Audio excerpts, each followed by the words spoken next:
All right, so let's talk about goal one. So, goal one, build a cohesive and high performing team through the uncertainty of our current circumstances. So, the rationale for this is so we're an economic development organization, and our community is already calling us, they're calling upon us for answers, and will continue to do so in the coming weeks and months. As a tourism heavy economy, our city has the potential to be quite devastated and is already suffering actually quite dramatically through this current crisis. Our organization will be called upon to provide wisdom, ideas, leadership, facilitation of dialogue among various stakeholders. And our team is also working remotely through this in our office. So there's several of us who are of the team who are maybe less experienced in the field. So I need them to thrive through this situation. So that's the rationale. So the actions that we're taking, action one is around perspective taking and using this to sort of motivate and through this crisis. So perspective taking is described by Galinsky and Schweitzer in 2016 as the ability to understand how the world looks to another person. And they stated that we develop this capacity as we mature, of course, but we also, as we gain power, we tend to lose this ability. And so we're going to address this in our organization by implementing a daily virtual stand-up meeting.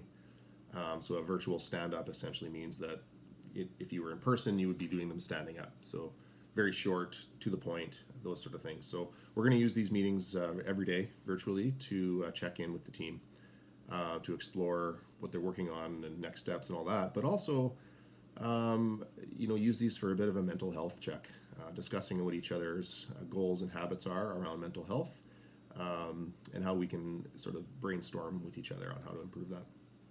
So that's the first goal, first action, sorry. Second action is around emotional agility. And so that is managing, we want to manage with self-awareness and empathy for how stakeholders are doing through the crisis. So with many different stakeholders to manage through these times, governments, businesses, institutions, general public, etc. As leaders, we need this constant awareness of our emotional agility. Our organization is being called upon, obviously, in this community's time of need, and the tensions and anxieties are peaked. Demands are high, and people in our community need us to comfort them and offer wisdom and leadership. So, in order to do this, it's going to be taxing. And as David and Congleton in 2013, their 2013 article on emotional agility, they state that leaders often pay too much attention to their internal chatter and allowing it to sap important cognitive resources that could be put to better use. So this is obviously going to come up for us very soon. As David and Congleton advised, though, it's important not to minimize the feelings and frustrations that are occurring. So they stated that effective leaders don't buy into or try to suppress their inner experiences. Instead, they approach them in a mindful, values-driven, and productive way. And that's the agility that's needed right now. So we have to acknowledge how the team is feeling, how us as leaders feel as we are handling things, as our stakeholders feel, and how they're handling it. Then, as David and Congleton advise, we might accept these emotions or feelings. So just label them as emotions and feelings, and then move towards action on our values. So that's a very important part of this, is acting on values. So checking yourself, acting on values. This allows us to make decisions during tough times that keep us in alignment to our larger purpose. And our larger purpose is very values driven. So this will get us through and keep us aligned going forward. Thank you.